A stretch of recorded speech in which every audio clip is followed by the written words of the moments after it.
कैसा रहा पवन की चांदनी मूवी का जलवा। जी हाँ दोस्तों, आपका स्वागत है मेरे चैनल ऑसम भोजपुरी पर।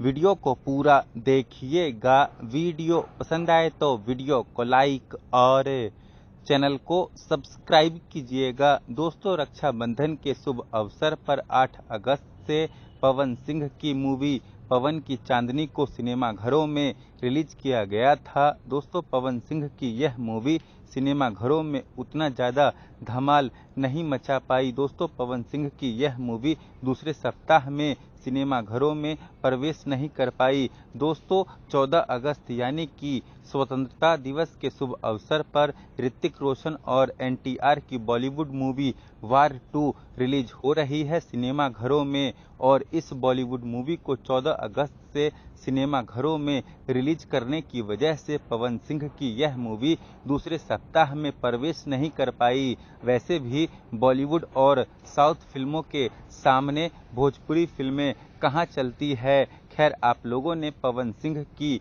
पवन की चांदनी मूवी को देखा कि नहीं सिनेमाघरों में, कमेंट करके जरूर बताइएगा। धन्यवाद।